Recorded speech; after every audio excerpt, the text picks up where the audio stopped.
तो hello friends, मैं सोनू सूदी की स्वागत करता हूं आपका अपना यूट्यूब चैनल एग्जाम दर्पण में। और आज हम लोग देखने वाले हैं लॉर्ड ब्लेली की सहायक संधि। जी हाँ दोस्तों, क्या देखेंगे? लॉर्ड ब्लेली द्वारा स्थापित भारत में सहायक संधि। क्योंकि हम लोग जब देख रहे थे ये जो आपका पार्ट चल रहा है, यानी भारत में ब्रिटिश साम्राज्य का विस्तार। तो भारत में ब्रिटिश साम्राज्य यानी जो कंपनी है किस प्रकार अपने साम्राज्य को भारत में फैलाएगी, यानी अपने पांव को क्या करेगी, पूरे भारत में पसारेगी। उसमें पहला बिंदु हम देख चुके थे आपका इसके पहले वाले वीडियो में, द्वैध शासन। ठीक है, तो हम लोग देखे थे कि द्वैध शासन किस प्रकार यानी आपका रॉबर्ट क्लाइव द्वारा लागू किया गया था। और लास्ट में हम देखेंगे कि जब वारेन हेस्टिंग आएगा 1772 ईस्वी में, तो उसके द्वारा क्या कर दिया था, यानी द्वैध शासन को समाप्त कर दिया गया था। परंतु बाद में जब आता है आपका लॉर्ड ब्लेजली, ये लॉर्ड ब्लेजली आएगा आपका 1798 ईस्वी में आएगा। कब? 1798 ईस्वी में आएगा और ये 1805 ईस्वी तक ये भारत में आपका रहेगा। ठीक है, और इसके तहत ये क्या करेगा, यानी ब्रिटिश साम्राज्य को भारत में फैलाने की कोशिश करेगा। ठीक है, और इसके अंतर्गत हम लोग देखेंगे कि किस प्रकार यानी भारत की ये राजाओं के साथ ये संधि करता है। तो सबसे पहले एक भारत का यहाँ पर मैप बना लीजिए ताकि आपको समझ में आएगा कि कब किस राजा पर क्या किया, राजा के साथ यह संधि किया। ठीक है, तो एक छोटा सा मैपिंग यहाँ आपको चाहिए ताकि आप इसको बेहतर बेहतर तरीके से समझ सकें।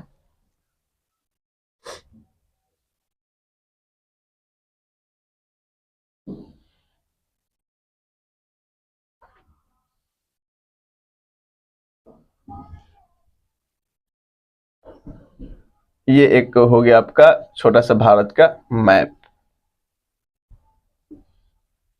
ठीक है, और यहां पर हम देखेंगे कि जब लॉर्ड ब्लेली आया उस समय भारत की स्थिति क्या थी। लॉर्ड ब्लेली के पहले तक इन भारत की स्थिति क्या होगी, इसके बारे में हम लोग देखेंगे। ठीक है, उसके बाद देखेंगे किस तरह ये क्या करता है, एक एक करके सब पर संधि करता है। तो हम इसके पहले जब बंगाल में द्वैध शासन पर रहे थे तो ये स्थिति देख चुके थे। यहाँ पर आप देखिएगा, ये क्षेत्र जो है आपका बंगाल बिहार उड़ीसा वाला क्षेत्र है। ये मान लीजिए बंगाल बिहार और उड़ीसा वाला ये संपूर्ण क्षेत्र है आपका। ठीक है, ये तो ये हो गया आपका क्या, यहाँ पर हो गया बंगाल।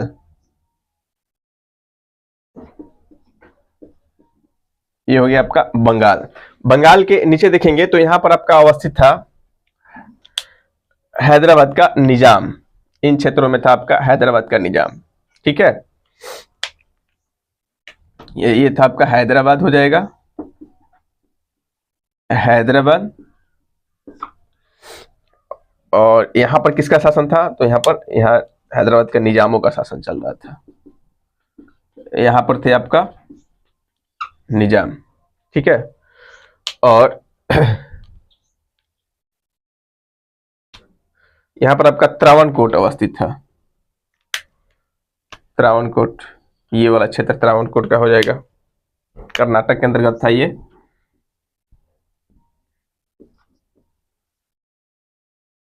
त्रावणकोट, ठीक है, ये त्रावणकोट हो जाएगा। यहाँ पर थे आपके मैसूर, ये आपका हिस्सा था मैसूर का। ये हो गया आपका मैसूर।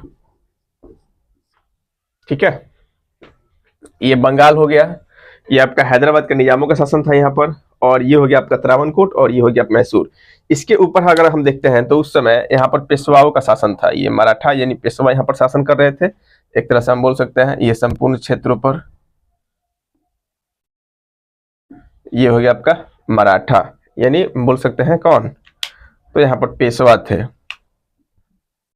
मराठों के अंदर बहुत सारे छोटे रजवाड़े आ जाएंगे, लेकिन हम यहाँ पर देखेंगे पेशवा। यहाँ पर हो जाएंगे पेशवा। इधर आप देखिएगा तो यहाँ पर हो जाएंगे सिंधिया। यहाँ पर कौन थे आपके, यहाँ पर सिंधिया थे, सिंधिया। और यहाँ पर थे आपके भोसले। ये जो क्षेत्र आपको दिखाई दे रहा है ये हो जाएंगे भोसले। ठीक है, ब्लैक से लिख लिया जाए। ये थे सिंधिया और यहाँ है भोसले।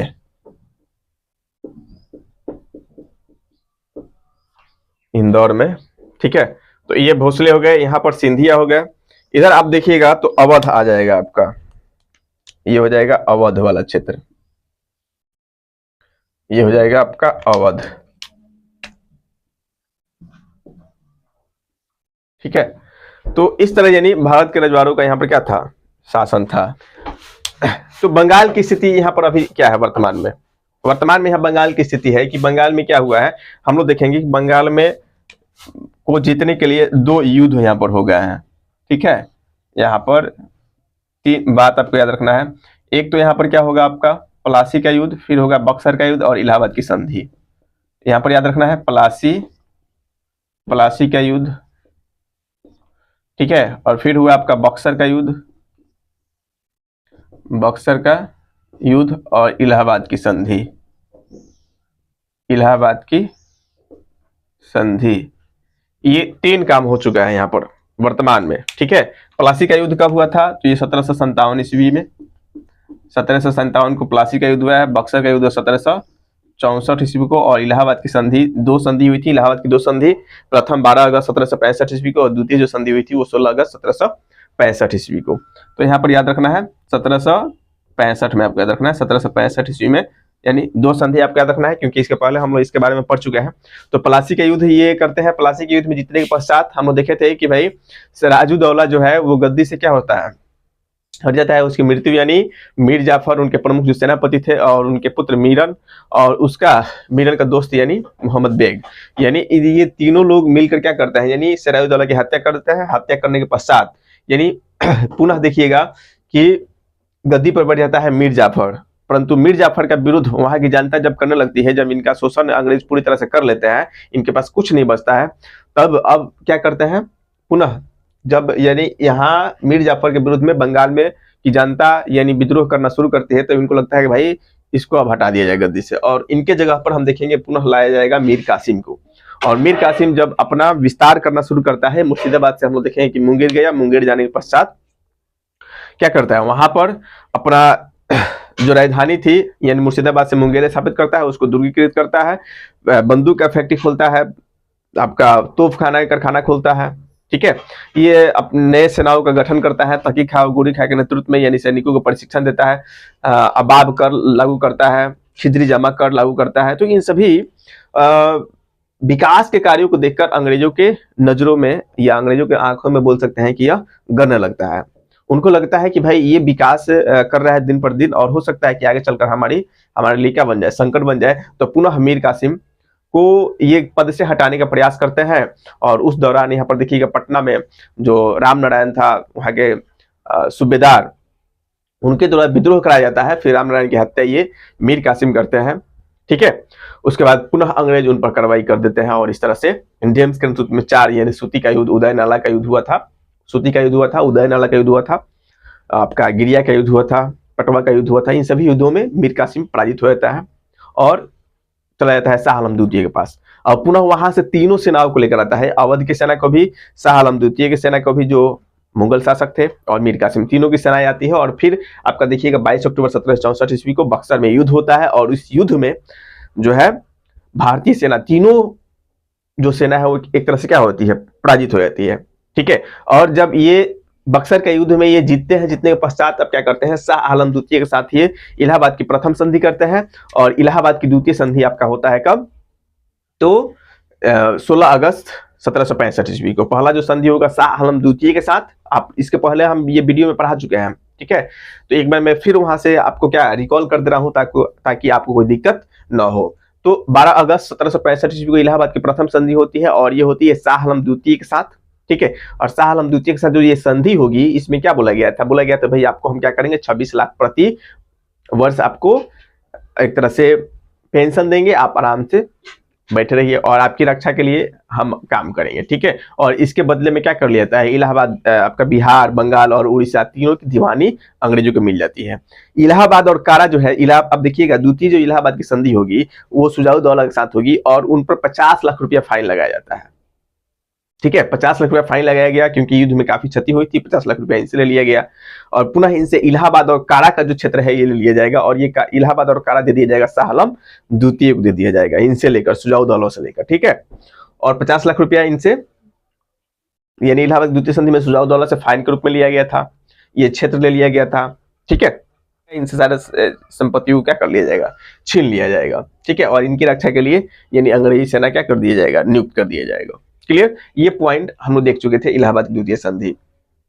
क्लियर, इसके बाद हम लोग देखे थे कि बंगाल में द्वैध शासन लागू होता है। क्या होता है, द्वैध शासन लागू होता है। द्वैध शासन किस प्रकार लागू होगा, तो हम देखें कि जो मीर जाफर का पुत्र था, यानी एक जनवरी 1765 ईस्वी में आपकी मृत्यु हो जाती है मीर जाफर की, तो बंगाल में हम लोग देखेंगे कि नजमुद्दौला को यानी नवाब के रूप में घोषित कर दिया जाता है। उन्हीं का पुत्र यानी मीर जाफर के पुत्र नजमुद्दौला को बंगाल का नवाब घोषित कर दिया जाता है, और उनके संरक्षण में मुन्नी बेगम उनकी माता रहती है, और साथ में रजा खां को नियुक्त किया गया था। ठीक है, और इस तरह से यानी एक तरफ से नवाब का शासन और दूसरी तरफ से यानी कंपनी का शासन, यानी बंगाल में क्या होता है, प्रारंभ होता है, जिसे हम लोग द्वैध शासन के नाम से जानते हैं। ठीक है, उसमें हम लोग देखे थे कि भाई जो द्वैध शासन था, एक तरफ निजामत थी और एक तरफ से दीवानी थी। तो निजामत में के अंतर्गत यानी बंगाल को प्रशासनिक के कार्यों को संचालित करने के लिए दे दिया गया। जितने भी कर वसूलने का काम था वो दीवानी के अंतर्गत था, और दीवानी वसूलने के लिए यानी तीनों स्टेट के लिए अलग अलग व्यक्तियों का निर्वाचन हुआ था। बंगाल में आपका निर्वाचित किए गए थे रजा खां, बिहार में आपका सिताब राय, और उड़ीसा में आपका बोल सकते हैं राय दुर्लभ, और उड़ीसा में राय दुर्लभ को नियुक्त किया गया था। ठीक है, तो ये तीनों जो क्षेत्र है यहाँ के दीवान नियुक्त कर दिया गया। इसमें हम लोग देखे थे कि पैसा तो आता था कंपनी के पास, ये लेकिन उत्तरदायित्व किसके पास थी, राजा के पास। इनको मात्र 3 लाख रुपये ही दिया जाता था, यानी कार्य जितने भी प्रशासनिक कार्य हैं उनको चलाने के लिए 53 लाख रुपए ही दिया जाता था, और साथ में ये टैक्स से यानी 26 लाख रुपए जो कट कर याद किया जाता था शाह आलम द्वितीय के पास। बाकी जो पैसे हैं वो कंपनी को ही प्राप्त होता था। फिर भी हम देखेंगे यहाँ पर स्थिति ये होती है कि यानी कंपनी को एक तरह से लॉस होता है, कंपनी काफी लॉस हुआ था। ठीक है, उसके बाद हम इसको जोड़ देंगे रेगुलेटिंग एक्ट से, लेकिन अभी इसको नहीं पढ़ा जाएगा रेगुलेटिंग एक्ट, अभी हम लोग देखेंगे सहायक संधि। तो यहाँ तक आप लोग को याद होगा। उसके बाद हम लोग आगे बढ़ रहे हैं। यहाँ पर हम लोग क्या देखे हैं कि बंगाल में पलासी बक्सर युद्ध हो गया, द्वैध शासन यहाँ पर क्या हो गया है, प्रारंभ हो गया है। लेकिन वही स्थिति आपकी हैदराबाद में क्या है, तो हैदराबाद में हम लोग देखेंगे कि यहाँ पर निजाम का शासन है। ठीक है, और मैसूर में जो है, मैसूर में आपका टीपू सुल्तान का शासक है। ठीक है, यहाँ पर आपको ये पॉइंट थोड़ा सा याद रखना है कि इसके पहले हम पढ़ चुके हैं कि मैसूर में लगभग 4 यानी आंग्ल मैसूर युद्ध हो चुके हैं। कितने, यहाँ पर 4 आंग्ल मैसूर युद्ध हो चुका है। प्रथम, द्वितीय, तृतीय और चतुर्थ, यानी 4 आंग्ल मैसूर युद्ध हो चुके हैं। और इस पार्ट को भी हमने क्या कर दिया है, पढ़ा दिया है, आप लोग देखे होंगे। ठीक है, यानी मैसूर युद्ध हम लोग पढ़ चुके हैं, आंग्ल मराठा युद्ध पढ़ चुके हैं। तो ये इसमें हम लोग देखे थे कि जो प्रथम आंग्ल मैसूर युद्ध हुआ था ये कब से कब तक हुआ था, तो ये आपका 1767 से 1769 ईस्वी के बीच में हुआ था। 1767-1769 में हुआ था प्रथम आंग्ल मैसूर युद्ध। और द्वितीय आंग्ल मैसूर युद्ध जो होगा वो होगा आपका 1780 से 1784। ठीक है, 1780 से 1784। और तृतीय जो आंग्ल मैसूर युद्ध होगा 1790 से 1792। और चतुर्थ जो होगा ये 1799 ईस्वी में हुआ था। तो इसके बारे में हम लोग पढ़ चुके हैं। ठीक है, द्वितीय आंग्ल मैसूर युद्ध में देखे थे जो 1780 से 82 में जो हो रहा था, इसमें 82 में क्या हुआ था, 1782 ईस्वी में ही 80 से 84 के बीच में हुआ था। 1782 ईस्वी में जो हैदर अली थे, हैदर अली क्या होता है, घायल हो जाते हैं। और इसी युद्ध में घायल होने के पश्चात क्या होता है, यानी 1782 में ही किनकी मृत्यु हो जाएगी, 82 में घायल होंगे और कुछ देर के बाद यानी कुछ दिनों के बाद यानी आप देखिएगा हैदर अली की क्या हो जाएगी, मृत्यु हो जाती है। तो ये कब मृत्यु होंगे, इनकी मृत्यु कब हो रही है, द्वितीय आंग्ल मैसूर युद्ध में हैदर अली की क्या हो गई, हैदर अली की मृत्यु हो जाती है। ठीक है, तो आपको याद रखना है कि किस युद्ध में हैदर अली की मृत्यु हुई थी, तो द्वितीय आंग्ल मैसूर युद्ध में हैदर अली की यहाँ पर क्या हो जाती है, मृत्यु हो जाती है। उसके बाद द्वितीय आंग्ल मैसूर युद्ध का ही नेतृत्व संभालता है उनका पुत्र यानी टीपू सुल्तान। और टीपू सुल्तान जैसे नेतृत्व संभालेगा, ये जैकोबिन दल से जुड़ेगा, अपनी सेनाओं को यानी फ्रांसीसियों की सहायता से क्या करेगा, सुसंगठित करेगा। जैकोबिन दल देखिएगा फ्रांस में ये दल की स्थापना की गई थी, वहां के जितने भी गरीब और दुकानदार, मजदूर, ये सब लोग वहां पर एक क्लब के स्थापना किया था, जैकोबिन क्लब, उसी का ये सदस्य भी था। नेपोलियन से इसकी अच्छी संबंध थे, ठीक है। नेपोलियन से बोल सकते हैं कि टीपू सुल्तान का अच्छा संबंध भी था, ठीक है। ये पॉइंट आपको याद रखना है। 1700 और नेपोलियन संबंध होने के कारण ही इनको डर था अंग्रेजों को कि हो सकता है कि अब देखिएगा नेपोलियन जो है एक तरह से क्या कर रहा है, यानी पूरे विश्व को उधर जीतते आ रहा है, और खासकर उन्हीं क्षेत्रों पर वो अपना नजर गड़ाए हुआ है जहां जो यानी ब्रिटिश उपनिवेश है। तो ब्रिटिश उपनिवेश को ही यानी खासकर नेपोलियन क्या कर रहा है, अपने नजरों में रख रहा है। तो भारत भी उसके नजर में था और उसका संबंध यानी भारत के एक शासक यानी टीपू सुल्तान से था। तो अंग्रेजों को यहाँ ये लग रहा था कि हो सकता है कि यानी टीपू सुल्तान क्या कर दे, यानी नेपोलियन को यहाँ पर बुला दे, और इस परिस्थिति में यानी हम क्या हो जाएंगे, हार सकते हैं। क्योंकि आप एक पॉइंट याद रखिएगा, अमेरिकी क्रांति 1776 ईस्वी का ही ये घटना है। 1776 ईस्वी में यहाँ पर अमेरिकी क्रांति हो रही है, अमेरिकी क्रांति। और आप याद रखिएगा अमेरिकी क्रांति क्यों होगी, क्योंकि आप एक पॉइंट थोड़ा सा आज ये ऐसा ध्यान दीजिएगा, ये कनाडा वाला क्षेत्र है, और ये जो कनाडा वाला क्षेत्र है, तो कनाडा पर एक तरह से फ्रांस का अधिकार था और यहाँ पर अंग्रेजों का अधिकार था अमेरिका में, ठीक है। अंग्रेजी सरकार थी यहाँ पर अमेरिका में, और यहाँ पर फ्रांस की सरकार थी। तो अंग्रेजी कंपनी या एक तरह से बोल सकते हैं ब्रिटिश सरकार ने या ब्रिटिश कंपनी ने, ठीक है, या अंग्रेजों ने क्या किया था, यानी यहाँ जो कनाडा वाला क्षेत्र है, कनाडा से फ्रांस को खदेड़ दिया था यहाँ के लोगों के साथ मिलकर, ठीक है। कनाडा से फ्रांस को क्या कर दिया गया था, खदेड़ दिया गया था, जिसके परिणाम स्वरूप ये भी सोच रहे थे कि हमको भी मौका मिलेगा तो इसका बदला लेंगे, ये फ्रांस सोच रहा था। और ये मौका मिल जाता है 1776 ईस्वी में जब अमेरिकी क्रांति होती है। कब? 1776 ईस्वी में जब अमेरिकी क्रांति होगी, इस समय इनको मौका मिलेगा। और उस समय हम देखेंगे कि फ्रांस का जो शासक है आपका लुई 16वां है। कौन है? 1776 में, 1774 ईस्वी में गद्दी बैठा था लुई 16वां। और लुई 16वां क्या करता है, फ्रांस का जो शासक था, ये लफायते के नेतृत्व में, लफायते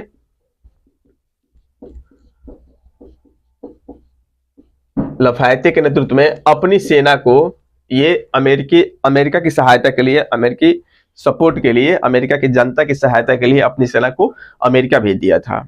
और कुछ यानी जितने भी बम गोला बारूद है, कुछ पैसा, ये सब इनके साथ भेज दिया था, ठीक है। और इसी का परिणाम यह हुआ कि अमेरिकी लोगों ने इंग्लैंड को अमेरिका में क्या किया, परास्त किया। तो एक तरह हम देखेंगे कि यहाँ पर फ्रांस ने अमेरिकी लोगों के साथ मिलकर यानी अमेरिका से इंग्लैंड को खदेड़ दिया है। तो ये डर सता रहा था कि कहीं यानी टीपू सुल्तान नेपोलियन से मिलकर यानी भारत से हमको ना खदेड़ दे, इसलिए टीपू सुल्तान को रास्ते से हटाना काफी इंपॉर्टेंट था, जरूरी था। किसके लिए? अंग्रेजों के लिए। ये बात आप समझिएगा।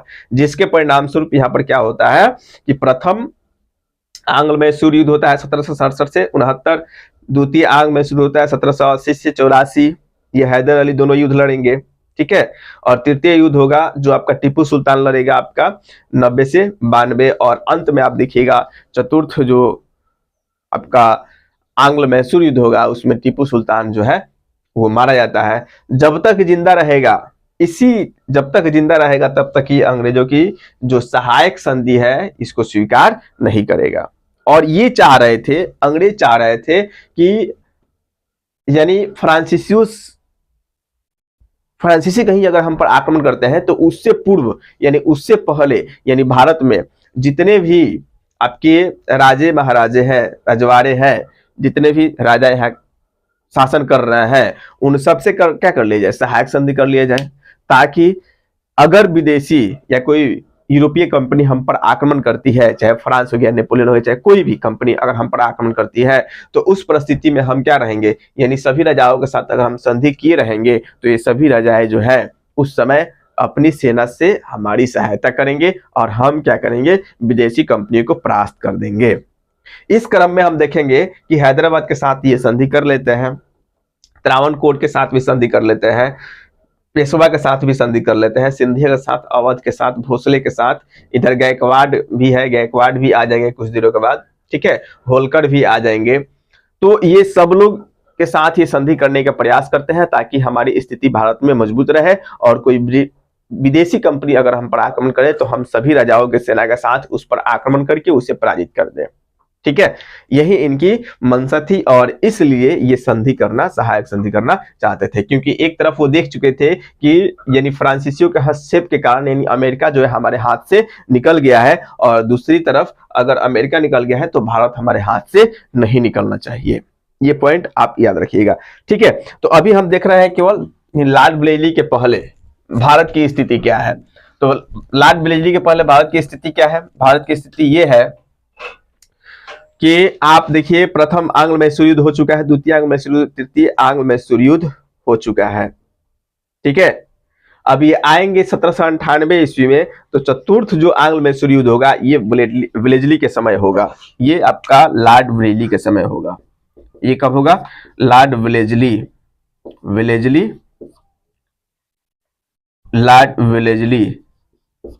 के समय होता है चतुर्थ आंग्ल मैसूर युद्ध, और जिसके कारण देखिएगा आपका क्या होगा, इसमें टीपू सुल्तान मारा जाता है।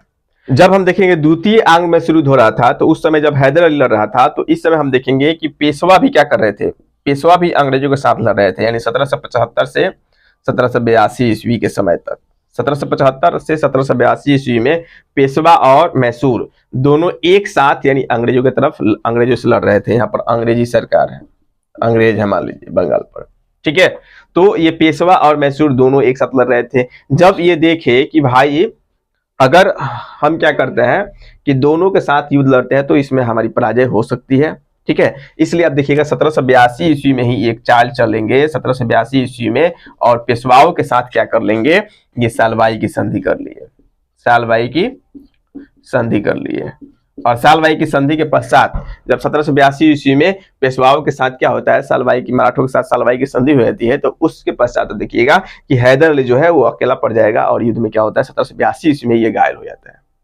ठीक है, क्योंकि पेशवा इधर से निकल गए युद्ध से सालवाई की संधि करने के पश्चात। ठीक है, अब ये हैदर अली अकेला पड़ जाएगा और इस युद्ध में ये घायल होगा, फिर इसकी मृत्यु हो जाएगी। उसके बाद 1790 से 92 ईस्वी में तृतीय आंग्ल मैसूर युद्ध होगा, ये हम लोग पढ़ चुके हैं, और चतुर्थ में आपका लॉर्ड वेलेस्ली के समय ये आपका युद्ध होगा। तो भारत की ये स्थिति है अभी वर्तमान में। हैदराबाद में निजाम है, त्रावणकोट ये आप देख लिए है, मैसूर में आपका लॉर्ड वेलेस्ली क्या करेगा, चतुर्थ आंग्ल मैसूर युद्ध करके इसे क्या करेगा, एक ओडियार वंश का छोटे से बालक को यहाँ का राजा बना देगा, और राजा बनाने के पश्चात इनसे सहायक संधि कर लेगा। ठीक है, पुनः अंग्रेज अब भिड़ेंगे पेशवा के साथ, और पेशवा के साथ भिड़ेंगे तो उस समय 1782 ईस्वी में क्या कर लेंगे, इनके साथ सालवाई की संधि करके ये अपने पक्ष में कर लेंगे पेशवाओं को।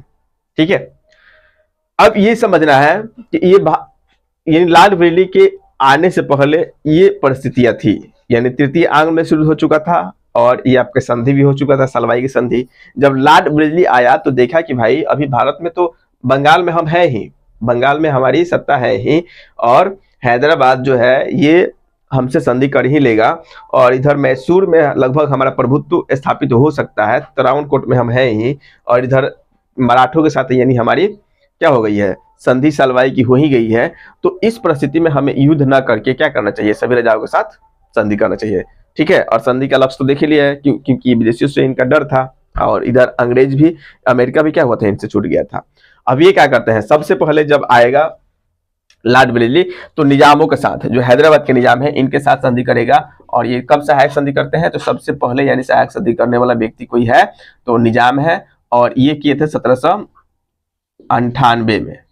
ठीक है, 1798 ईस्वी में यानी हैदराबाद के निजाम ने अंग्रेजों के साथ क्या कर लिया था, सहायक संधि कर लिया था। ठीक है, और ये दो बार संधि किया है, एक 1798 में किए थे और दूसरा याद रखना आपको 1800 में। 1800 में अगर आपसे पूछे कि भारत का ऐसा कौन सा रियासत था जो यानी ब्रिटिश सरकार के साथ 2 बार सहायक संधि किया है, तो वो आपका हैदराबाद का निजाम। ठीक है, पहला यानी 1798 में किया था और दूसरा आपका 1800 ईस्वी में किया था।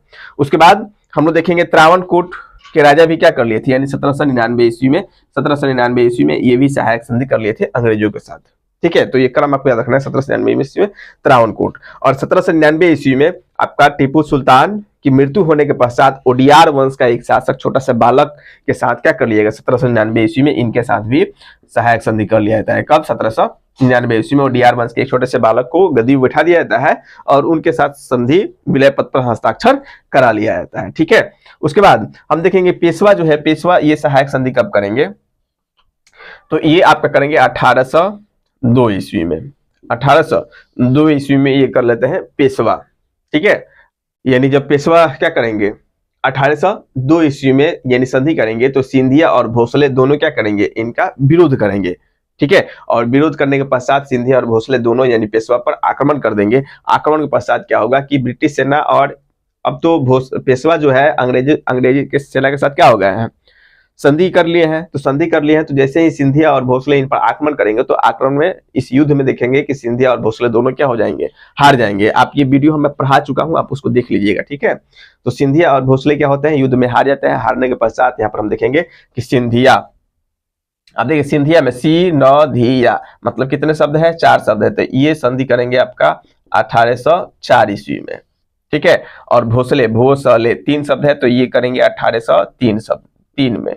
ये एक संधि कब करेंगे? 1803 ईस्वी में। भोसले ने अंग्रेजों के साथ क्या कर लिया? विलय पत्र पर हस्ताक्षर कर दिया। और सिंधिया कब करेंगे? 1804। यहाँ पर हमने लिख दिया है 1804। 1804 में कौन कर लेंगे? सिंधिया। और 1803 में किसके साथ संधि होगी? आपके भोसले के साथ। अवध में जो होता है ये होता है 1801 ईस्वी में, ये आपका संधि करते हैं। ठीक है, तो ये पॉइंट आपको याद रखना है, क्रम आपको याद रखना है कि कौन सबसे पहले करता है। तो हैदराबाद का निजाम 1798 ईस्वी में हैदराबाद का निजाम करता है संधि। उसके बाद 1800 में फिर करेगा। तो 2 बार आपको याद रखना है, 2 बार संधि किया। त्रावणकोट यानी 1799 और हैदर अली तो नहीं बल्कि उनका जो मैसूर क्षेत्र है ये आपका कर लिया जाएगा 1799 ईस्वी में लाल वली के द्वारा। ठीक है, उसके बाद पेशवा कब करेंगे? तो पेशवा आपके करेंगे कब? 1802 ईस्वी में ये संधि किए थे। कब? 1802 ईस्वी में। ये डेट आपको याद रखना है। उसके बाद यानी कुछ अन्य शासक यहाँ पर थे, जैसे आप राजस्थान में देखिए जयपुर, ठीक है, जयपुर, जोधपुर, इधर लिख लीजिए, भरतपुर हो जाएगा, उसके बाद बूंदी हो जाएगा। ये कुछ क्षेत्र है, ये सब लोग क्या करेंगे? सहायक संधि किए थे। ये पॉइंट आपको क्या करना है? याद रखना है। ठीक है, इसमें कोई दिक्कत? चलिए नेक्स्ट। अब हम लोग देख रहे हैं कि ये तो सहायक संधि कर लिया है। अब सहायक संधि का कारण क्या था, लाभ क्या था और इसका एक तरह से बोल सकते हैं कि प्रावधान क्या था, इन सभी चीजों पर हम फोकस करेंगे कि आखिर सहायक संधि है क्या। ठीक है, सहायक संधि कब किनके साथ किया गया ये आपको याद होनी चाहिए। नेक्स्ट यहां पर देखिएगा, हम लोग देखेंगे कि भाई सहायक संधि का कारण क्या था। सहायक संधि का कारण, तो सहायक संधि का कारण क्या होगा?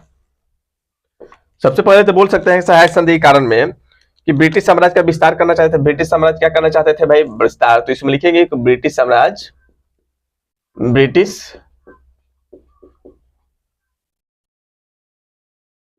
साम्राज्य का विस्तार, ये पॉइंट आपको याद रखना है। अब ब्रिटिश साम्राज्य का विस्तार, क्योंकि ये जानते थे कि भाई ये युद्ध, अब देखिए प्रथम, अब लगातार देखिए इधर से तो प्लासी का युद्ध हुआ, बक्सर का युद्ध हुआ, प्लासी के युद्ध के बाद बक्सर के युद्ध, बक्सर के युद्ध के बाद आपका फिर इलाहाबाद के संधि के पश्चात क्या होता है कि ये लगातार प्रथम आंग्ल मैसूर युद्ध करेंगे, तो द्वितीय आंग्ल मैसूर, मतलब 4 ये आंग्ल मैसूर युद्ध हो गया। फिर आपका 3 आंग्ल मराठा युद्ध होगा, फिर उधर पंजाब के साथ यानी आंग्ल बर्मा युद्ध होगा, फिर आपका अंग्रेज और पंजाब का युद्ध होगा। ठीक है, तो ये लगातार इतना युद्ध किए कि युद्ध के पश्चात यानी कंपनी की स्थिति जो थी वो काफी क्या हो गई थी? दयनीय हो गई थी। तो ये लगातार युद्ध कर रहे थे। तो इस युद्ध के परिणाम स्वरूप इनको लगा कि भाई हमें युद्ध को छोड़कर यानी हमें क्या करना चाहिए, यानी सहायक संधि में विशेष बल देना चाहिए, क्योंकि अब तो हम भारत में क्या हो गए हैं, एक तरह से मजबूत हो गए हैं। बंगाल में हमारी सत्ता है और लगभग यानी जितने भी भारत में जो शासक हैं उन सभी शासकों में हम सबसे क्या हैं? बड़े हैं, सबसे शक्तिशाली हैं। तो अतः हमें क्या करना चाहिए, यानी सभी राजाओं से बोलना चाहिए कि आप हमारे साथ क्या कीजिए? सहायक संधि कीजिए, वरना हमसे युद्ध कीजिए। तो ऑप्शन दिया गया कि आप सहायक संधि कर लीजिए। जितने भी छोटे छोटे राजा महाराजा है वो क्या करेंगे? अंग्रेजों से युद्ध करने के बजाय क्या सोचेंगे? भाई इनके साथ सहायक संधि कर लिया जाए। ठीक है, और इसमें साफ साफ बोला गया था कि सहायक संधि में आपकी क्या होगी कि आपकी रक्षा ब्रिटिश सरकार की सेना से करेगी, ठीक है। और आपकी सेना जो है ब्रिटिश सेना से काफी कमजोर है, और जो हमारी सेना है, आपकी साम्राज्य की सेना, आपकी साम्राज्य की रक्षा जो है ये ब्रिटिश सरकार द्वारा निर्मित सेनाओं द्वारा किया जाएगा, जो काफी मजबूत है, आधुनिक तरीके से लैस है। तो ये विश्वास दिलाया जाता था यानी भारतीय राजाओं को कि हमारी सेना जो है आपकी साम्राज्य की रक्षा करेगी, तो काफी क्या होगा यानी अच्छा रहेगा और आपके लिए फायदेमंद रहेगा। इसके चक्कर में लोग आकर क्या कर लेते थे, सहायक संधि कर लेते थे, ठीक है। लेकिन अंतिम उनका लक्ष्य क्या था कि ब्रिटिश साम्राज्य का विस्तार करना, क्या करना, ब्रिटिश साम्राज्य का विस्तार करना, ठीक है। ये पहला कारण था। दूसरा कारण बोल सकते हैं कि युद्ध से बचना। ये क्या, युद्ध से बचना चाहते थे, युद्ध से बचना चाहते थे। अभी हम लोग देखें कि लगातार युद्ध करते आ रहा है, तो भाई अब ये थक गए थे, अब इनकी स्थिति मजबूत हो गई थी, तो ये चाहते थे कि अब युद्ध से जितना आवश्यक उतना क्या किया जाए, बचा जाए, तो युद्ध से बचना चाहते थे। तीसरा अगर पॉइंट अगर देखते हैं तो अधिक लाभ प्राप्त करना। अगर युद्ध नहीं करेंगे तो क्या होगा, अधिक से अधिक लाभ प्राप्त होगा। तो याद रखना है कि अधिक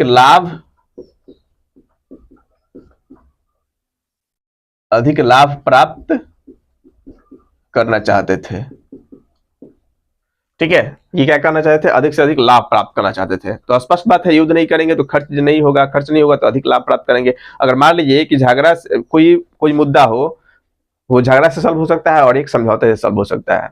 तो युद्ध में क्या होगा, युद्ध झगड़ा में तो आपको दोनों तरफ से क्या होगा, लॉस होगा, लेकिन समझौता कर लिया जाए तो सबसे अच्छा है कि उसमें किसी का लॉस नहीं होगा और बात बन जाएगी।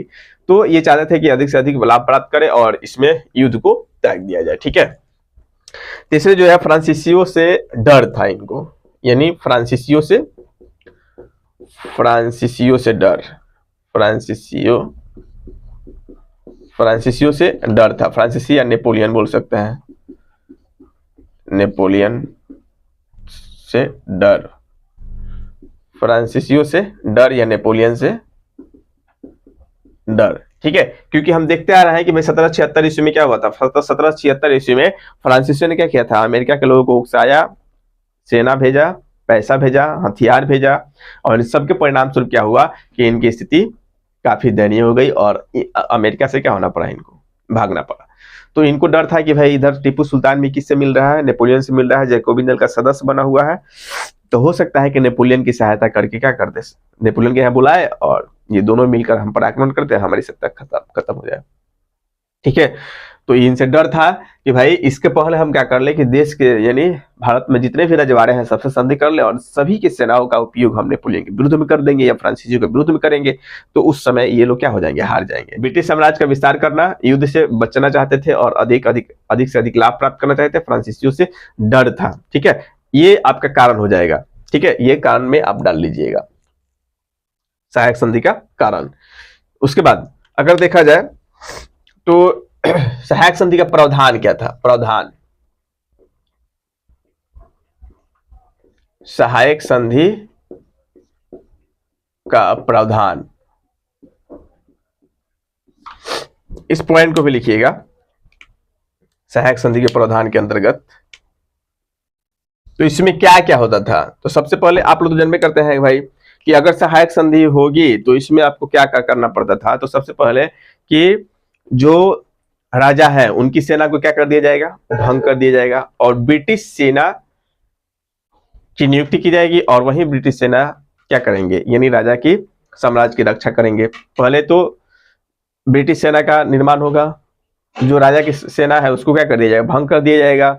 इसके साथ साथ अंतर्राष्ट्रीय जो शक्ति होगी, अंतर्राष्ट्रीय संधि समझौते वो राजा नहीं करेंगे। अंतर्राष्ट्रीय जो भी समझौता होगा या अंतर्राष्ट्रीय मामले जो भी होंगे वो कौन देखेंगे, यानी ब्रिटिश कंपनी देखेगी अंतर्राष्ट्रीय मामले। साथ ही इनके दरबार में एक रेजिमेंट की नियुक्ति कर दी जाएगी ताकि इनकी गतिविधियों पर नजर रखेगी, ठीक है। और यह भी बोला गया था कि विदेशी यानी कोई भी बाहरी व्यक्ति का सेवा आप नहीं ले सकते हैं, दरबार में बाहरी व्यक्ति की नियुक्ति बिना कंपनी से राय लिए आप नहीं कर सकते हैं, ठीक है, ये बात बोला गया था।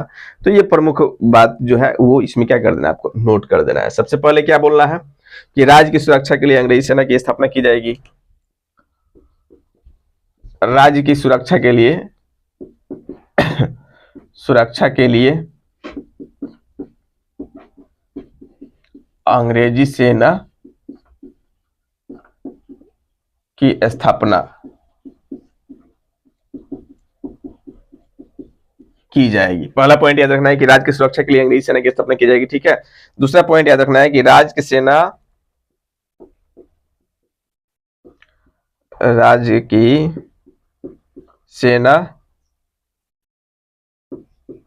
राज्य की सेना को भंग कर दिया जाएगा, भंग कर दिया जाएगा, माने राज्य का जो सेना है उसको भंग कर दिया जाएगा, ठीक है। तीसरी जो विशेषता है उसमें देखेंगे कि सेना का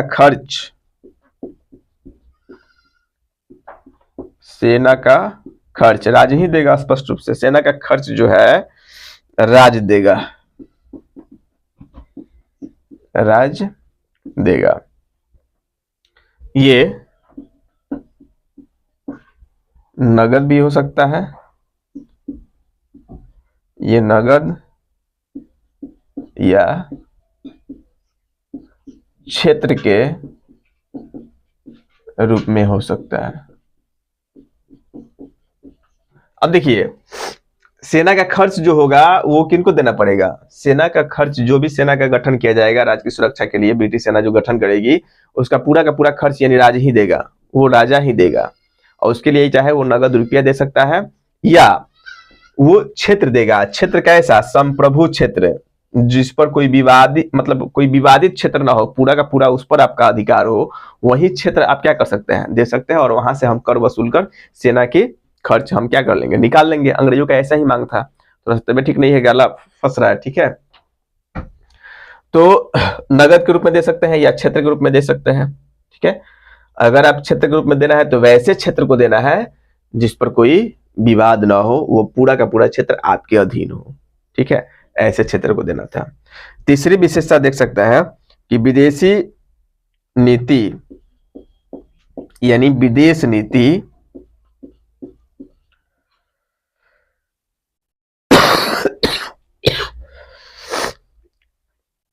विदेश नीति अंग्रेजों के पास रहेगी, अंग्रेजों के पास रहेगी, ठीक है। यह तो कहना है कि विदेश नीति किसके पास रहेगी, अंग्रेजों के पास रहेगी। ये आपका तीसरा इसका क्या था, प्रधान था।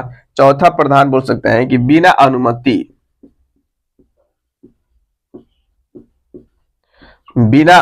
के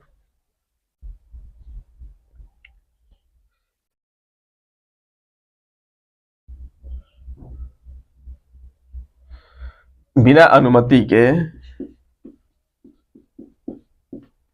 किसी भी यूरोपीय व्यक्ति को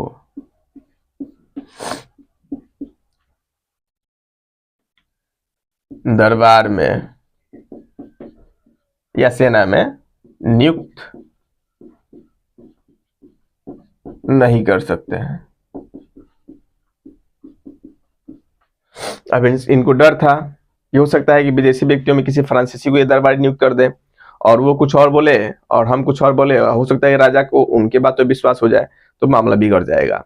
इसलिए पहले ही बोल दिए थे कि बिना हमारी अनुमति के किसी भी यूरोपीय व्यक्ति को दरबार में या सेना में नियुक्त नहीं कर सकते हैं। हमसे आपको क्या करना पड़ेगा, अनुमति लेना पड़ेगा, ठीक है।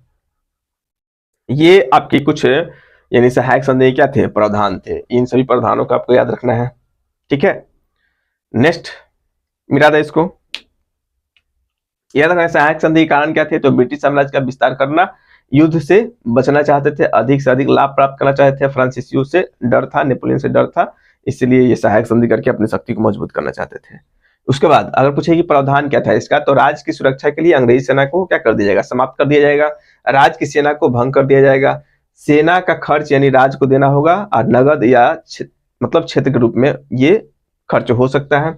विदेशी नीति अंग्रेजों के पास रहेगी, बिना अनुमति के किसी भी यूरोपीय व्यक्ति को दरबार में नियुक्त नहीं कर सकते। एक और व्यक्त है कि रेजिडेंट की नियुक्ति, ये पॉइंट आप याद रखिएगा।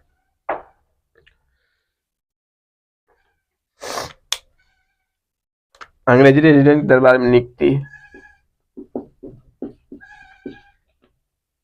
अंग्रेजी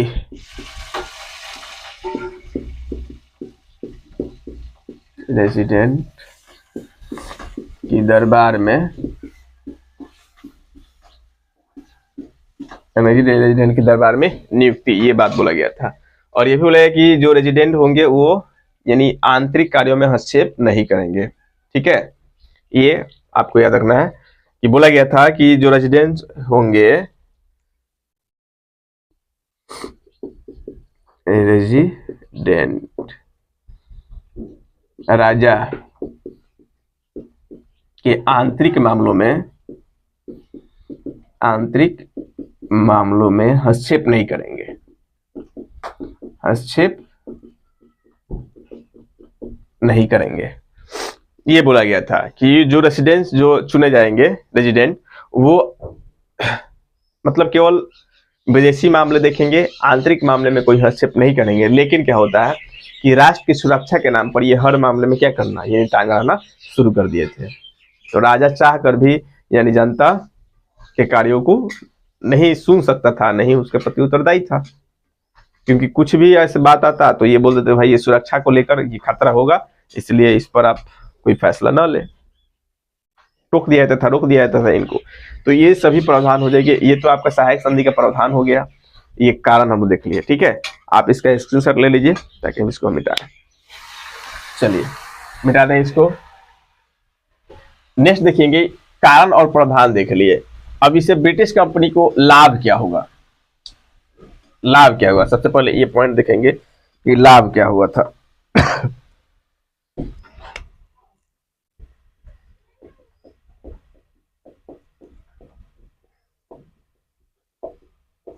अंग्रेजों को लाभ, तो लाभ तो बहुत कुछ होगा ना। आप देख लीजिए, बिना खर्चे के बरस सेना, बिना कोई खर्च के, बिना कोई खर्च बड़ी सेना प्राप्त हो गई, बड़ी सेना की प्राप्ति हो गया ना जी।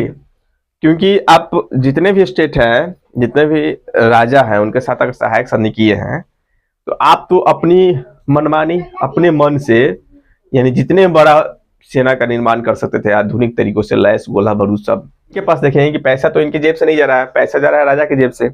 तो ये बड़े और आधुनिक तरीकों से लैस सेनाओं का क्या किए थे, ये गठन किए थे। याद रखना है, बिना कोई खर्च के बड़ी सेना की प्राप्ति हो जाएगी। साथ में बोल सकते हैं क्या विदेश नीति इनको प्राप्त हो गया था, तो बोल सकते हैं कि विदेशी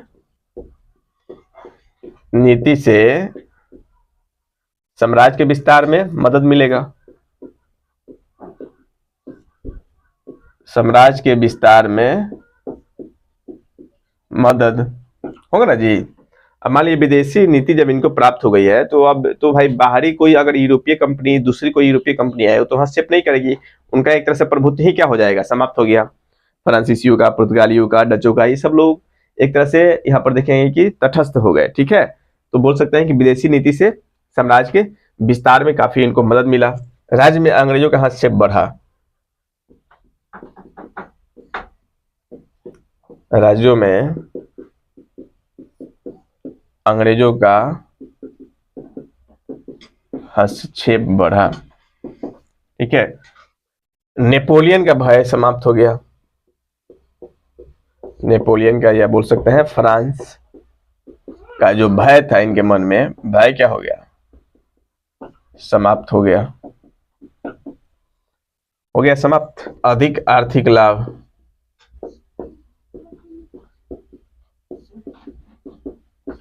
ये भी बोल सकते हैं कि कंपनी को सामाजिक, आर्थिक एवं राजनीतिक, कंपनी सामाजिक, आर्थिक एवं राजनीतिक रूप से क्या हुई, मजबूत हुई, मजबूत हुई। ये मतलब इतने सारे क्या हुए, लाभ हुए, किनको, अंग्रेजों को। ठीक है, अब देखें कि राज्य को क्या क्या लॉस मतलब घाटा हुआ।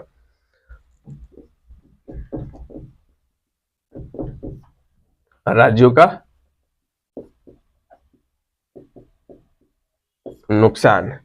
तो राज्यों का नुकसान क्या होगा भाई, आप देख लीजिए, बहुत सारा नुकसान होगा। सबसे पहला पॉइंट बोल सकते हैं कि राज्य निष्क्रिय हो गए। राज्य क्या हो गए, निष्क्रिय हो गए। दूसरा पॉइंट हम ये बोल सकते हैं, राज्यों का आर्थिक